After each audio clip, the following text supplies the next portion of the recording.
আসসালামু আলাইকুম সবাইকে। আজকে আমরা অনার্স দ্বিতীয় বর্ষের প্রতিনিধি মৌলসমূহের রসায়নের অধ্যায় ৭ অক্সিজেন পরিবারের অত্যন্ত গুরুত্বপূর্ণ একটা প্রশ্ন, পরীক্ষায় 100% ইম্পর্টেন্ট আসার মতো।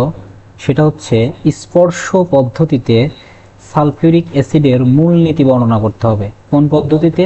স্পর্শ পদ্ধতিতে। এই যে রিসেন্ট সময় অনেক বেশিবার আসছে। তাইলে প্রশ্নটা পড়ার ক্ষেত্রে আমরা আগে সালফিউরিক অ্যাসিড দেখতে পাচ্ছি। সালফিউরিক অ্যাসিডের বাণিজ্যিক বা শিল্প উৎপাদনের জন্য নিম্নোক্ত দুটি পদ্ধতি, তার মানে এই যে সালফিউরিক অ্যাসিডের শিল্প উৎপাদন বা বাণিজ্যিক পদ্ধতির জন্য দুইটা পদ্ধতি ব্যবহৃত হয়। একটা হচ্ছে স্পর্শ বা কন্ট্যাক্ট বা সংযোগ প্রণালী, তার মানে স্পর্শ দিয়েও আসতে পারে, কন্ট্যাক্ট বা সংযোগ প্রণালী দিয়েও আসতে পারে। আর হচ্ছে প্রকোষ্ঠ পদ্ধতি বা লেট চেম্বার পদ্ধতি। এক্স্যাক্টলি প্রকোষ্ঠ পদ্ধতি বা লেট চেম্বার পদ্ধতি আসে না, এই পদ্ধতিটাই বেশি আসে, স্পর্শ পদ্ধতিটাই বেশি আসে।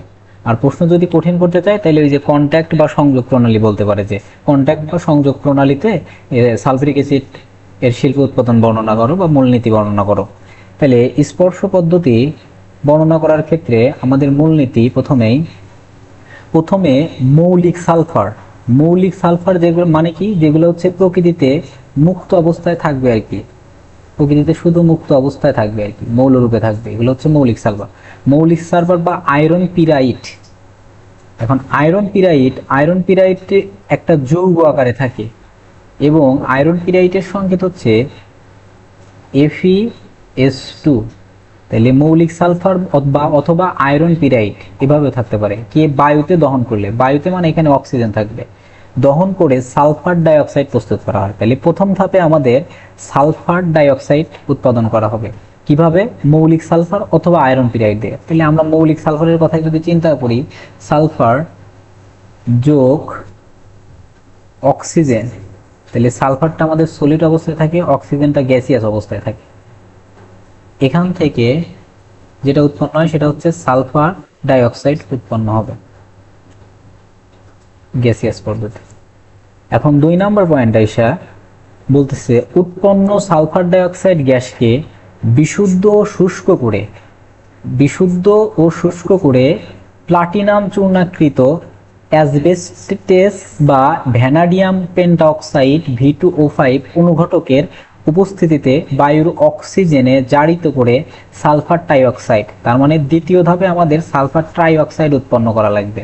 কোথার থেকে? এই যে সালফার ডাইঅক্সাইড থেকে।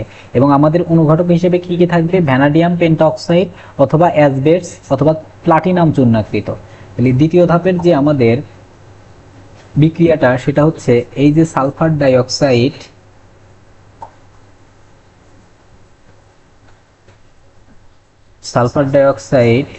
যোগ অক্সিজেন, এই যে বায়ুর অক্সিজেন বেশি পরিমাণে নিয়ে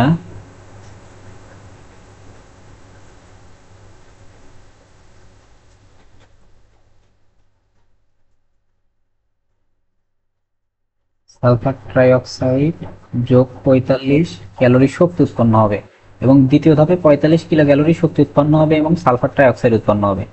এখন এই যে বিক্রিয়াটা আছে, এই বিক্রিয়ায় বায়ু বেশি পরিমাণে নেওয়া হয় যাতে সালফার বা আয়রন পিরাইট এর দহন সম্পূর্ণভাবে ঘটে। অর্থাৎ সালফার বা আয়রন পিরাইটের দহনটা যদি সম্পূর্ণভাবে ঘটে সেই জন্য আমরা বায়ুর অক্সিজেনটা বেশি পরিমাণে নেওয়া হয়।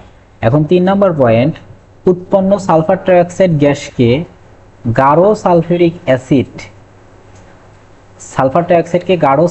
অ্যাসিডের ৯৮% শোষিত করে ধূমায়মান সালফিউরিক অ্যাসিড বা অলিয়াম উৎপন্ন করা হয়।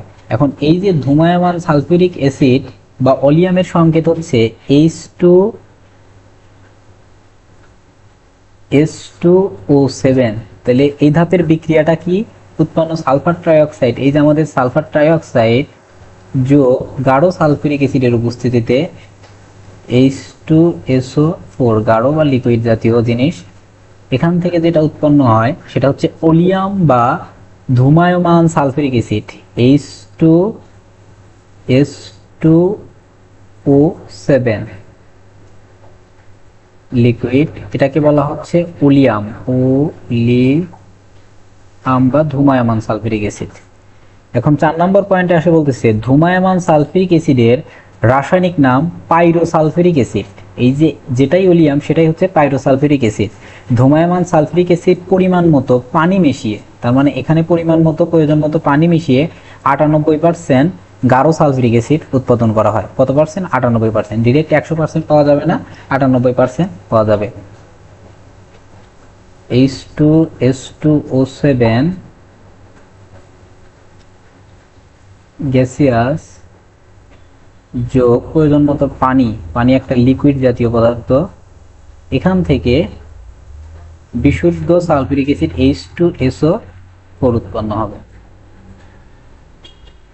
তার মানে এটা যত পার্সেন্ট উৎপন্ন হবে? 98%। এতটুকুই ছিল আজকের পড়াশোনা। ঠিক আছে, ধন্যবাদ সবাইকে।